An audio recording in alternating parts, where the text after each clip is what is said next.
भैया प्रधान जी का इस्तीफा तो हो गया, लेकिन अब जनता सवाल कर रही है कि अगला नंबर किसका।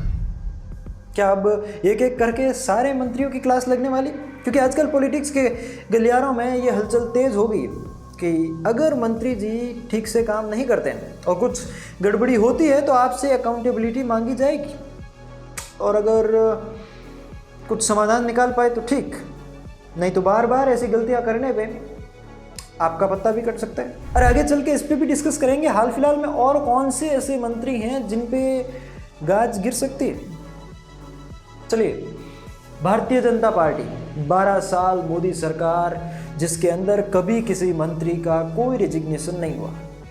धर्मेंद्र प्रधान का इस्तीफा इतनी बड़ी न्यूज़ नहीं होनी चाहिए, लेकिन इतनी बड़ी न्यूज़ बन पा रही है सिर्फ मोदी सरकार के उस रवैये की वजह से कि पिछले 12 सालों में कभी गवर्नमेंट ने ऐसा नहीं माना कि हाँ यहाँ पर हमारी गलती हुई या ये मंत्री जी का हम रेजिग्नेशन ले रहे हैं। ऐसा कुछ भी नहीं। जिस मोदी सरकार ने 12 सालों में कभी अकाउंटेबिलिटी के नाम पे चूं तक नहीं किया, उनके रवैये में आया इतना बड़ा बदलाव आज चर्चा का विषय है। और ये पॉसिबल हो पाया सिर्फ जेनजीज की वजह से। क्या ये जनरेशन भारत की राजनीति को बदलने की क्षमता रखती है? और क्या ये राजनीति में हुए बदलाव की शुरुआत है?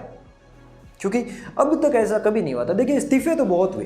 पहले कांग्रेस की सरकार में अक्सर घोटाले होते रहते थे, इस्तीफे होते रहते थे। मोदी जी की सरकार में बस इस्तीफे नहीं होते थे। पर आज वाला ये जो इस्तीफा है ये कुछ खास है, इस वजह से कि ये सरकार का ऐसा रुख कभी रहा नहीं है और ये करना पड़ा है एक प्रोटेस्ट की वजह से। आज तक कभी किसी सरकार में ऐसा नहीं हुआ शायद कि लोगों के प्रोटेस्ट के दम पे एक मंत्री का इस्तीफा लेना पड़ा हो। खैर, जैसा मैंने आपको कहा था, बात करते हैं उन मिनिस्टर्स के बारे में जिन पे अभी गाज गिर सकती है। तो भारतीय जनता पार्टी के समर्थक 2 मिनिस्टर्स के इस्तीफे मांग रहे हैं। वो चाहते हैं कि सीजेपी वाले प्रोटेस्ट करें उनके लिए, जो कि हैं पंजाब के शिक्षा मंत्री, कर्नाटक के शिक्षा मंत्री। क्योंकि हाल फिलहाल में जब छात्र प्रोटेस्ट कर रहे थे प्रधान जी के इस्तीफे को लेके, तो इन दोनों स्टेट्स में भी एक पेपर लीक हो गए। ठीक सुना? तो क्या अब कॉकरोच जनता पार्टी या ये स्टूडेंट्स अब इनका भी इस्तीफा मांगेंगे? पता नहीं, ये एक सवाल है। और अगला सवाल ये है कि मोदी सरकार में भी और ऐसे जो मिनिस्टर्स हैं जो कि आजकल कंट्रोवर्सीज के घेरे में रहते हैं अपने फैसलों को लेकर। जैसे बात करते हैं नितिन गडकरी के बारे में, तो एथेनॉल को लेके लोग काफ़ी परेशान हैं। आप याद करिए, ये जो सीजेपी वाला ये जो सारा मूवमेंट रहा है स्टूडेंट्स का, इससे ठीक पहले चर्चा में सिर्फ गडकरी जी थे, जिनकी इमेज अब तक भारतीय जनता पार्टी के सबसे साफ सुथरे नेताओं में से एक थी। उनकी इमेज खराब हुई, तो अब वैसे ही बार बार अगर मिनिस्टर्स की गलतियां आगे पकड़ी जाती हैं तो ये देखना दिलचस्प होगा कि क्या इसी तरीके के प्रोटेस्ट्स उनके खिलाफ होते हैं, या क्या सरकार छात्रों की या लोगों की मांगों को इतनी आसानी से मांग लेगी और एक एक करके गलतियां करते ही मिनिस्टर्स की छुट्टी।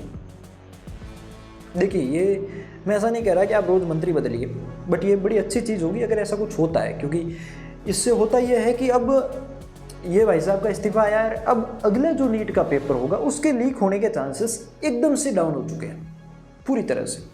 कारण इस बार इनको फिर से पता है कि अगर गड़बड़ी हुई तो जनता छोड़ेगी नहीं।